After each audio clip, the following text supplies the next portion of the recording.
बैठो लाला लालियां, नानक जी का वचन तुम्हारे जीवन में अभी जगमगाए। नानक जी कहते हैं सिख धर्म के आदि गुरु, बैठ जाओ लाला, तपस्या का हम स्वागत करते, धन्यवाद करते। नानक जी कहते हैं वो स्वाभाविक उनका वचन तुम्हारे जीवन में मुझे दिख रहा है। नानक जी क्या कहते हैं लाले? नानक जी क्या कहते हैं बता दूं?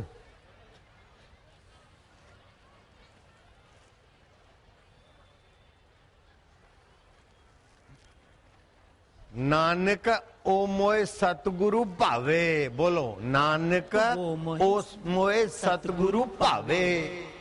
बोलो ने सरदार बनो ने थोड़ी देर। नानक ओ मोए सतगुरु भावे, नानक वो मोए सतगुरु भावे, भावे नहीं भावे। नानक ओ मोए सतगुरु भावे, नानक वो मोहे सतगुरु पावे। हसंदियां हसंदियां खेलंदियां खेलंदियां खावंदियां खावंदियां पहनंदियां पहनंदियां विच करे मुगत, विच करे मुगत। हंसते खाते खेलते पहनते मुझे मुक्ति कर दे, मेरी मुक्ति। काम आया, हम कामी हो गए, लेकिन याद कर दिया उस महापुरुष के सत्संग को, हम परमात्मा में आ गए, रास्ता मिल गया। क्रोध आया, हम क्रोधी हुए, लेकिन देखा क्रोध आया और जाएगा, हम प्रभु के प्रभु हमारे। मुझे रास्ता दिखाकर, मुझे रास्ता दिखाकर मेरे कारवां को कह दिया, मेरे कारवां को कह दिया। तुम सदा रहो चमन में, तुम सदा रहो चमन में, तुझे मिल गया ठिकाना, तुझे मिल गया ठिकाना।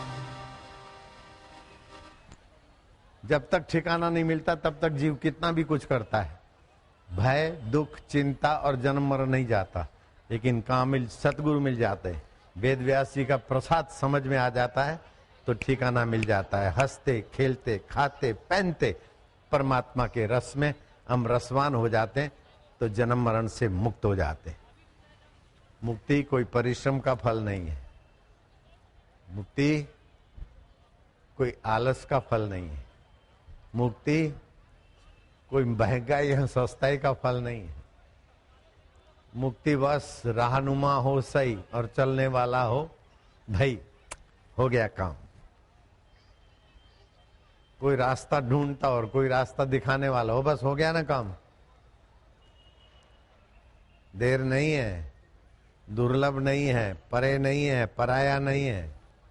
जो हमारा अंतर आत्मा है, परमात्मा को बनाना नहीं है, परमात्मा के पास जाना नहीं है, दुनिया को बिगाड़ना नहीं और दुनिया को बदलना नहीं है, केवल समझ लो, जीने की कला आ जाए।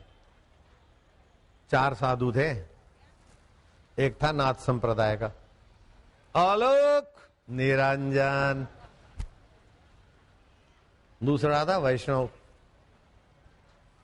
जय जय सिया राम दंडवत, और तीसरा था सिखों का गुरु धन गुरु नानक सारा जगत तारिया सरदार, और चौथा था मरेठा पांडुरंगा विठल्ला। चारों दोस्त साधु थे, मित्र साधु थे। अब उनके मन में आ गई कि हमको मनुष्य से मिलना है। सरदार साधु बोलता मुझे यार इंसान से बंदे से मिलना है। अलख निरंजन वाला कहता है कि मुझे यार मनुष्य से मिलना है। महाराष्ट्र का साधु बोलता है माला मनुष्य दर्शन पाइजे, और दूसरा भी मनुष्य से मिलना चाहता है। अब ये चारों के चार सज्जन पुरुष मनुष्य को मिलना चाहते हैं, तो क्या मनुष्य बनाएंगे तब मनुष्य से मिलेंगे, या मनुष्य के पास जाएंगे तब मनुष्य से मिलेंगे, अथवा मनुष्य उनके पास आएगा तब मनुष्य से मिलेंगे? बताओ, वो मनुष्य से मिले उसमें क्या करना पड़ेगा, जरा सोच लो। वो चारों के चार मनुष्य से मिलना चाहते हैं तो उनको क्या करना पड़ेगा, कहाँ जाना पड़ेगा? मनुष्य बनाना पड़ेगा कि मनुष्य के पास जाना पड़ेगा? क्या करना पड़ेगा? सच तो यह है, पहले वो मनुष्य है, बाद में नाथ संप्रदाय का है। पहले वो मनुष्य है, बाद में वैष्णव है। पहले वो मनुष्य है, बाद में शैव है, शाक्त है। हाँ कह दो महाराज, पहले वो मनुष्य है, बाद में साधु है। ऐसे ही पहले हम प्रभु के हैं, बाद में मनुष्य हैं, और प्रभु हमारे हैं। प्रभु मना कर दे तो बोले भगवान आपकी बात हम रिजेक्ट कर देते।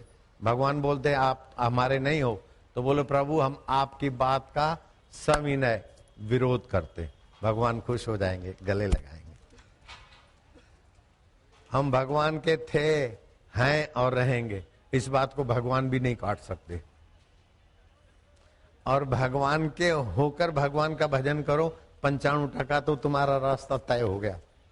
मुझे रास्ता दिखा कर मेरी कारवां को कह दिया, बेटे तुम सदा रहो चमन में, तुम सदा रहो चमन में, तुम्हें मिल गया ठिकाना।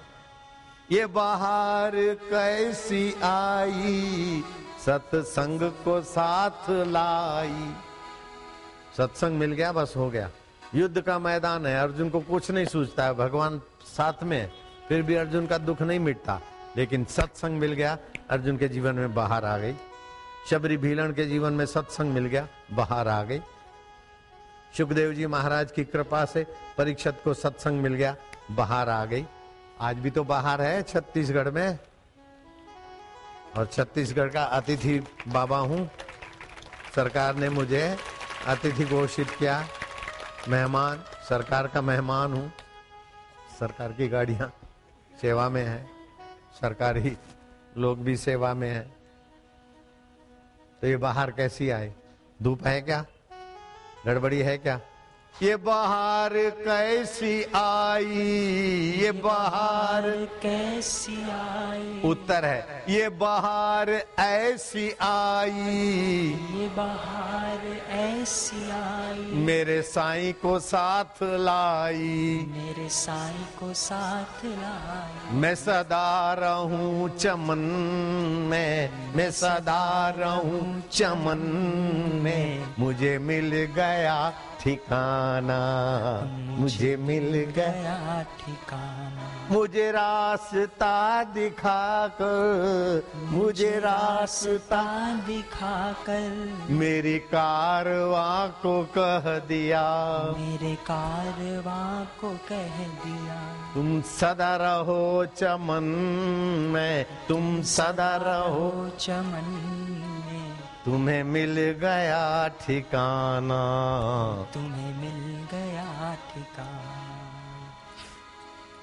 और इस बार भगवान वेद व्यास जी की स्मृति में जो व्यास पूर्णिमा महोत्सव है, जैसे विद्यार्थी हर साल एक दर्जा जंप करता है, अथवा बनिया हर साल अपना कारोबार देखकर फिर कुछ अदल बदल करने को स्वतंत्र रहता है, ऐसे गुरु पूर्णिमा आध्यात्मिक प्यारों का वार्षिक उत्सव है, वार्षिक दिवाली है, अथवा तो वार्षिक एक साधन की परंपरा में एक पायदानी ऊपर जाने के लिए। तो इस वर्ष ऐसा पैकेज आया है, ऐसा पैकेज आया कि मैंने 40 साल में न जाने कितने पैकेज बांटे होंगे आध्यात्मिक, लेकिन इस साल का पैकेज उन 40 साल के पैकेजों को नन्ना कर दे, ऐसा पैकेज लाया है। आते ही अनुभव तो हुआ, ये बाहर पहली बार आया है, ये अभी पैकेज बाकी है घोषित करना। ये तो पैकेज की भूमिका बना रहा हूं, जो पैकेज लाया हूं उसकी भूमिका बना रहा हूं। पैकेज बताऊंगा, आप न चाहो तो भी आपके दुख भाग जाए, आप न चाहो तो भी आपकी समाधि लग जाए, आप न चाहो तो भी भगवान आपको मिल जाए। कैसा पैकेज है? आप न चाहो तो भी साक्षात्कार हो जाए। ऐसी साधना की एक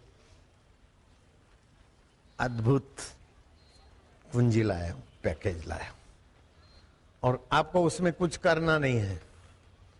न व्रत करना है, न उपवास करना है, न यात्रा करना है, न तप करना है, न जप करना है।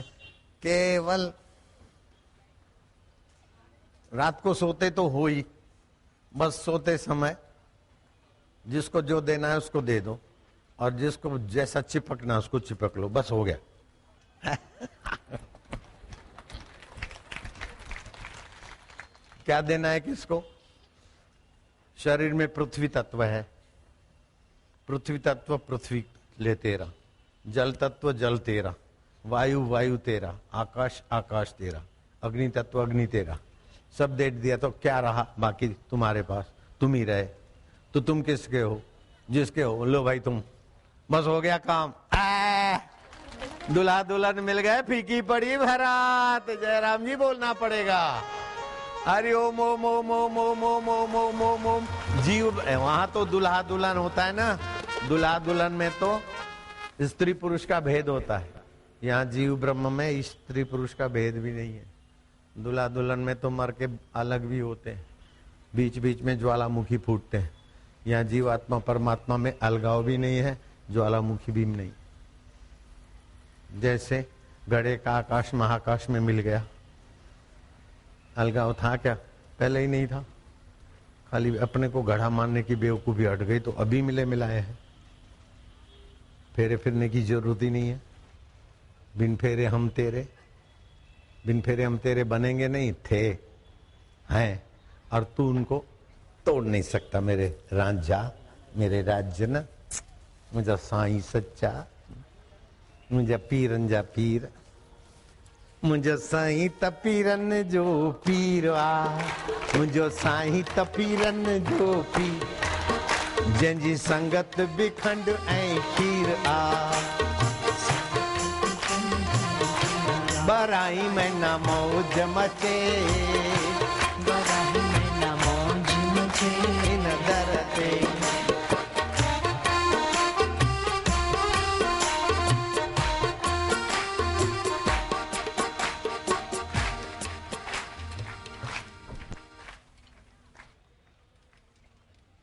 मेरा साईं पीरों का पीर है, जिनकी संगत भी खंड और खीर है, और 12 महीना मौज ही मौज है। दूध शक्कर मिल गया तो दूध का तो प्रभाव कुछ विशेष हो जाता है। ऐसे ही जीवात्मा परमात्मा का, परमात्मा जीवात्मा का।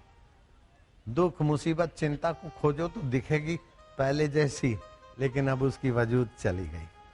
रस्सी में सांप दिख रहा था, गए नजीक और देख लिया, अरे तो माला है, ये तो रस्सी है। फिर रस्सी को सांप के रूप में देखते रहो, लेकिन वो सांप न काटेगा न डराएगा। ऐसे ये जगत फिर देखते रहो, जगत न काम करेगा, न क्रोध करेगा, न लोभ करेगा, न मोह करेगा, न अहंकार करेगा। सब कुछ करते हुए भी अपना पोल दिखाता रहेगा।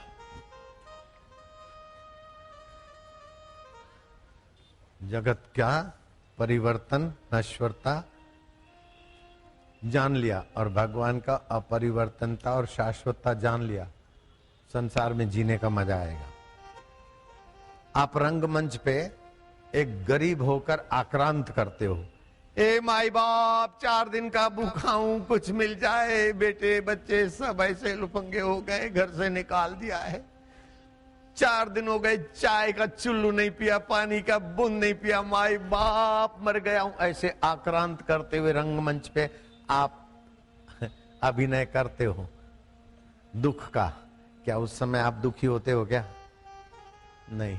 मैं राजाधिराज महाराज चक्रवर्ती सम्राट, और मेरे आगे कृष्ण क्या लगते हैं? जाओ कृष्ण को खबर कर दो, तुम नकली भगवान हो, असली भगवान प्रभु जी,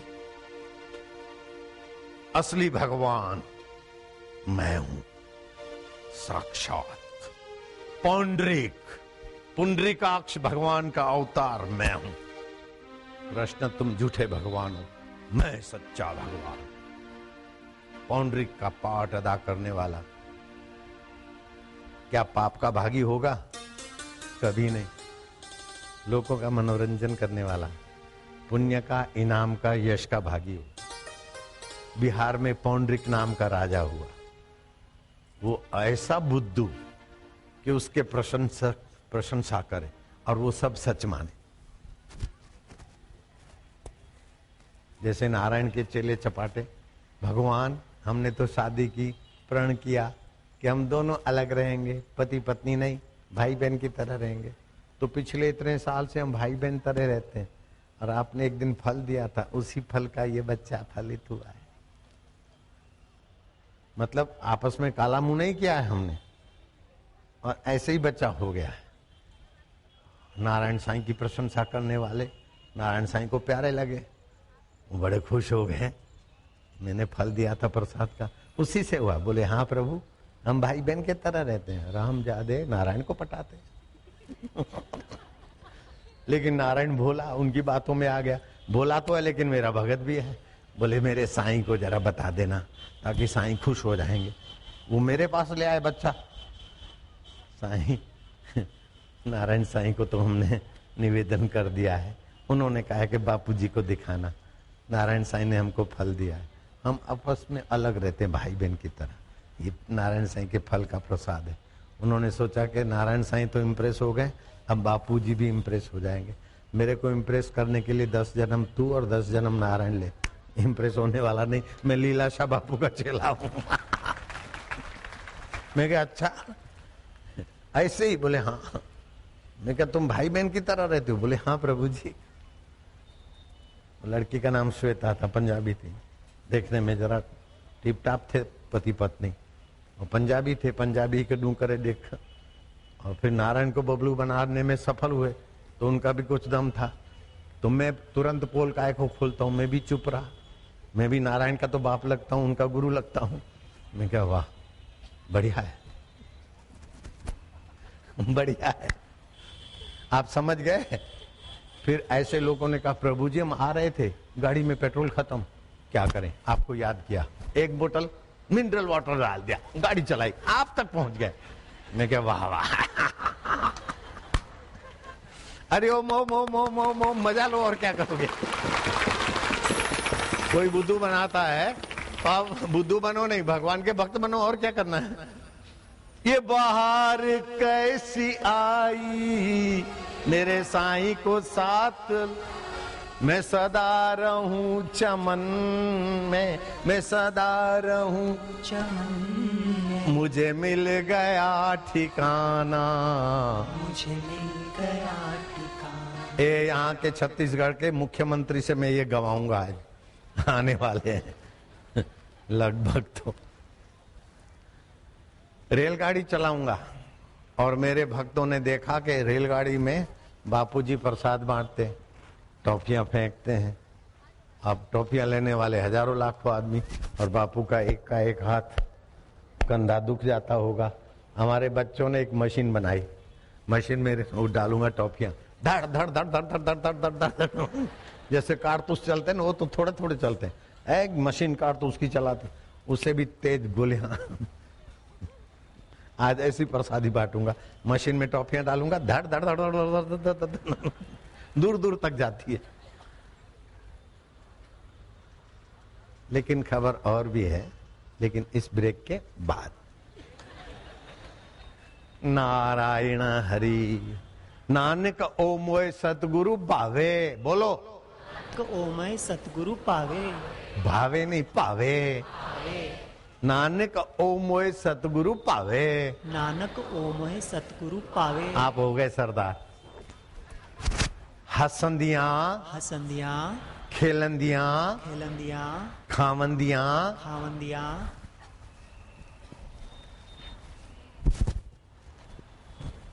पहनंदियां पहनंदियां विच कर देवे मुगत। विच कर देवे मुगत। हंसते खाते खेलते पहनते मुक्ति का अनुभव करा दे।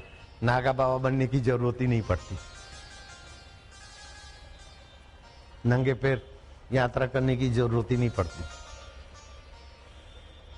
ઘરમાં છે કાશી ને ઘરમાં મથુરા, ઘરમાં છે ગોકુળિયું ગામ રે, મારે નથી જાવું, मारे नथी जाऊं तीर्थ धाम।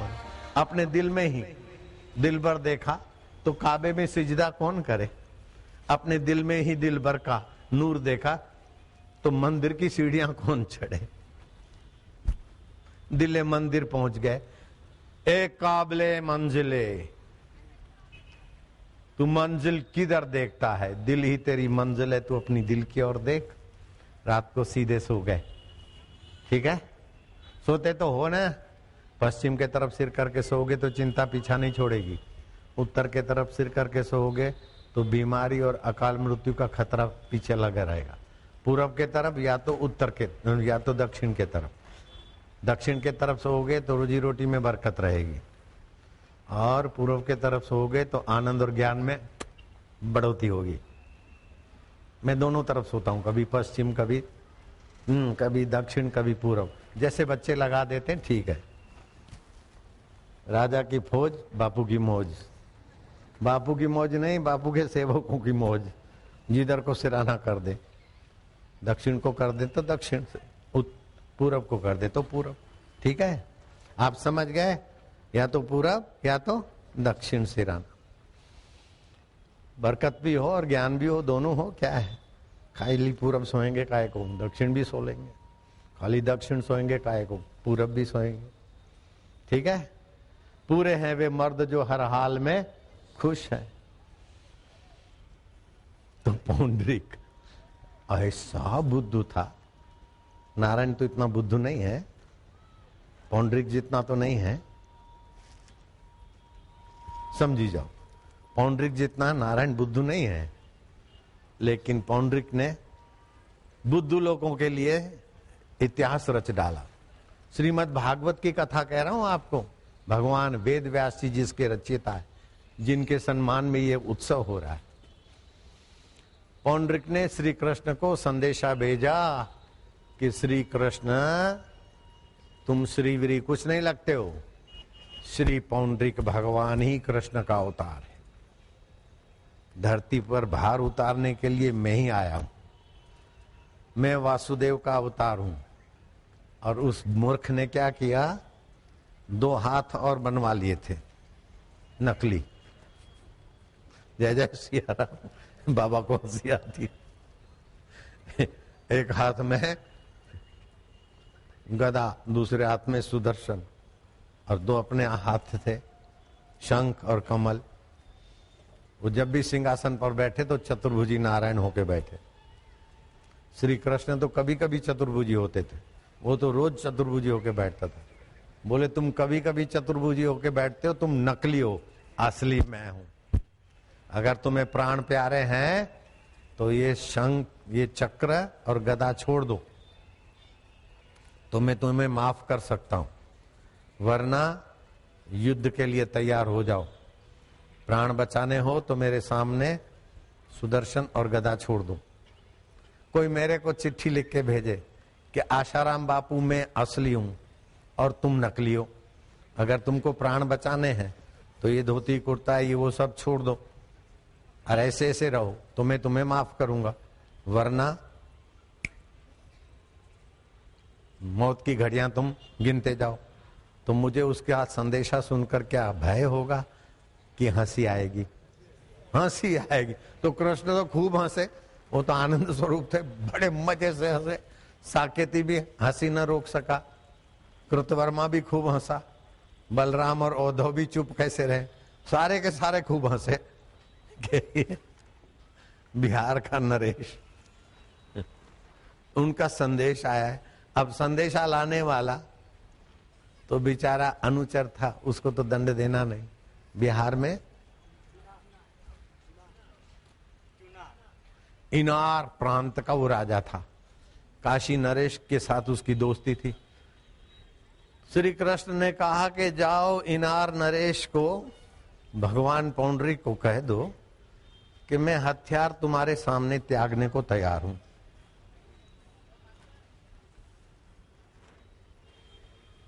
जो सभा में बैठे थे ना, वो कृष्ण को यूं करके यूं देखे। कृष्ण उसके आगे हथियार छोड़ देंगे। दूसरे बोले तो चुप रहे ना, देखते आता। कोई यूं कौन ही मारे, कोई यूं करे, कोई यूं सुने। आगे का वचन कृष्ण क्या बोलते हैं, भगवान पौंडरी को मेरा नमस्कार बोल देना। जैसे कोई मेरे को दम मारे और मैं बोलूं उसको मेरा नमस्कार भेज देना। अभी और गबारे में हवा भरो, अपने आप उस हवा से फूटेगा। कृष्ण ने गब्बारे में हवा भर दी कि भगवान पौंडरी को मेरा नमस्कार बोलना, और मैं हथियार छोड़ने का आपका संदेशा सुना हूं, और आपकी आज्ञा अनुसार मैं आपके सामने ही हथियार छोड़ूंगा।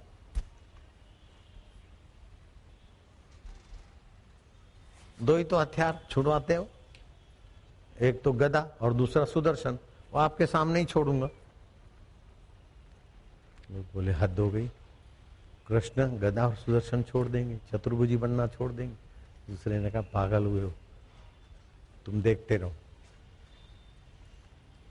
तिथि तारीख तय हो गई, उसने एक अक्षौणी सेना अपनी तैयार की, वो हमारे आगे छोड़े। हो सकता है कि उनके और अनुचर हल्ला बोले, युद्ध हुए, तो पहले से ही युद्ध की तैयारी कर दी। एक अक्षौणी सेना, कई हजार लोग होते। काशी नरेश भी उनकी मदद में आ गए, एक अक्षौणी सेना लेकर। दोनों रथ तैयार हो गए, रणभेरी युद्ध की तैयारियां। अब कृष्ण कहां से आते, कैसे आते? कृष्ण तो अकेले। हम आ गए हैं आपके आमंत्रण से, तो तुम्हारे लोग कहीं छुपे हुए हैं कि तुम कैसे युद्ध करोगे? भगवान पौंडरी के आगे हम युद्ध क्या कर सकते हैं? हम तो हथियार छोड़ने को ही आए हैं। पौंडरिक का गबारे में और हवा भरी, लेकिन वो राजा था, शंकी था। काशी नरेश ने कहा फिर भी सावधानी तो चाहिए। अच्छा तो हम तुम्हें आज्ञा देते हैं, गाय चराने वाले, तुम भगवान का अवतार घोषित करने की गलती किया, अब माफ कर सकते हैं। हमारे सामने तुम्हारी गदा छोड़ो। बोले जो आज्ञा। लेकिन मैं गदा छोड़ूंगा, गदा कुछ भी कर सकती है, आपका रथ टस नस हो जाए। ये क्या बात है, तुम्हारी गदा में इतनी क्या ताकत? तो आज्ञा है गदा छोड़ूं? हां छोड़ दीजिए गदा। भगवान का संकल्प गदा में था।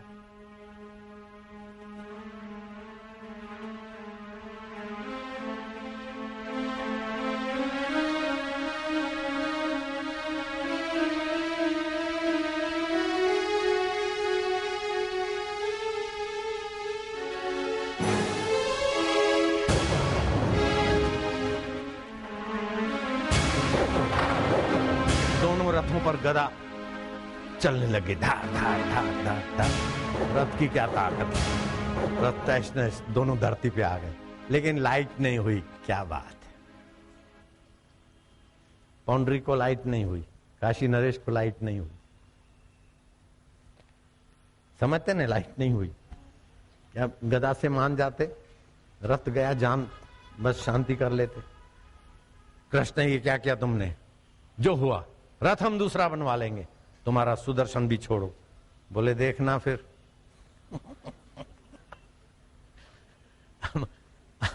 गदा छुड़वाई, बस कर लो। बोले नहीं नहीं, हम दोनों राजाओं ने ठान लिया है, हम तुम्हें इस धरती पे भगवान होकर ये प्रचार नहीं होने देंगे। असली भगवान में साक्षात भगवान पुंडरीक, देखो मेरी गदा है, सुदर्शन है, ये पुंडरीकाक्ष भगवान मेरा ही नाम। जल्दी से अपना सुदर्शन छोड़ो, नहीं तो जान बचाना मुश्किल हो जाएगा। बोले ऐसा ना करना कृपालु।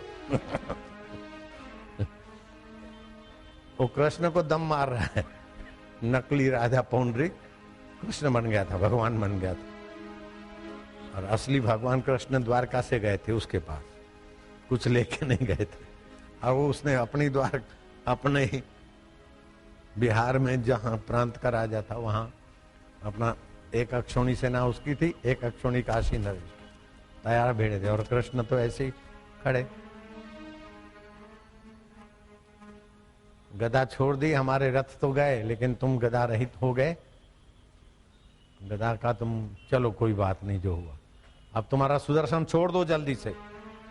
कृष्ण बोलता है सुदर्शन देखो कुछ भी कर सकता है। पौंडरिक अभी भी तुम सोच विचार करके देखो, हमें उपदेश की जरूरत नहीं है, तुम अपना सुदर्शन छोड़ो। कृष्ण ने सुदर्शन को, आता है फिर, हाँ छोड़ दो।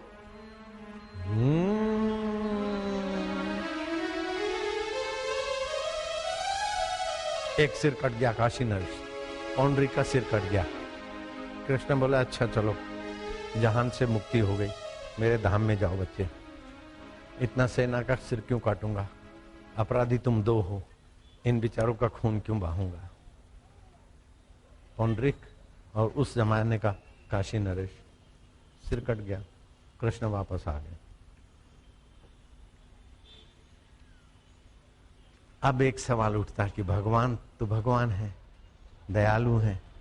पौंडरिक बेवकूफ था, काशी नरेश बेवकूफ का दोस्त था, लेकिन भगवान उनको समझाते, अरे आपको पता है आपका शरीर आपका है, लेकिन बीमारी को आप समझाते हो, जाओ नहीं जाती है तो बीमारी जिस अंगूठे के लगी है उस अंगूठे को कटवा देते हो, नहीं तो पूरा पैर खराब होगा।